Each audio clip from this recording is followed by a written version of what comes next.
21 থেকে টর্চার হয়েছে, মামার বাড়ি ভাঙচুর হয়েছে, সবটা হয়েছে। হওয়ার পরে 2023 থেকে আমি বাড়ি ছাড়া, যে গত পঞ্চায়েত ভোট হয়েছে, গত পঞ্চায়েত ভোট থেকে আমি বাড়ি ছাড়া হয়ে গেছি। বাড়িতে একবার এসেছিলাম, এমন করেছে আমি থাকতে পারি না। এবং আমাকে আইসির যে মানসবাবু ছিল সে দিয়ে গেছিলো, আমি 2 দিন থাকতে আমি থেকেছিলাম এখানে। 2 দিন পরে যখন ছিলাম, তারপরে দেখলাম পরপর আমার 2টো আবার কেস হয়ে গেল, 2 দিনে 2টো কেস, অথচ মারিউনি ধরিউনি কিছু না, বিনা কারণে ফলস কেস, সোনাচুরি হ্যান ত্যান অমুক তমুক। আমাদের পুরো মামার পরিবার, এমনকি মেয়েরা শ্বশুর বাড়ি গেছে তাদের অভিযোগ করেছিল। কেস করেছিল এক হচ্ছে আনোয়ারা বেগম আর আনিসা বেগম, পুলিশ 2জন কেস করেছে। 8 ঘন্টার মধ্যে 2টো কেস, 1 মিনিট 3টে যে টাইমটা আছে, একটা কেসের নাম হচ্ছে 265, 256।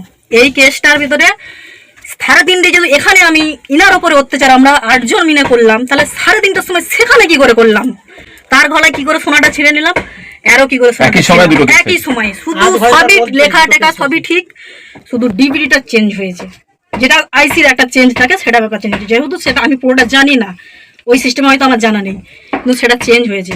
সেই হাতে যখন কেস হয়েছে, আমার শাশুড়ি বললো যে আমার ছেলেকে এরকম মারধর করবে বা এরকম, আমরা এখানে থাকতে পারলাম না, রাত্রেবেলা এসে ই করতো, টর্চার হতো, আমরা বাইরে বেরিয়ে গেলাম।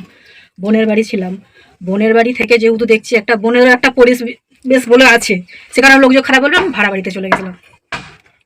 এই ভাড়া বাড়ি থেকে আমি বর্তমানে আজকে এখানে এসেছি। আমি খুব অসহায়, আমি ভাড়া বাড়িতেও আমার ভাড়া বাকি, আমি দিতে পারছি না। সেই জন্য আমি অমিত দাকে ধরি, বা প্লাস সেই জেলা সভাপতিকেও বলেছিলাম অনেকদিন হাইকোর্টের জন্য, যে এই অমিত দা আমাদের অনেক সাহায্য করেছে, বা আপনিও করেছেন আছেন, তার জন্য আমি অসংখ্য ধন্যবাদ। ঠিক আছে।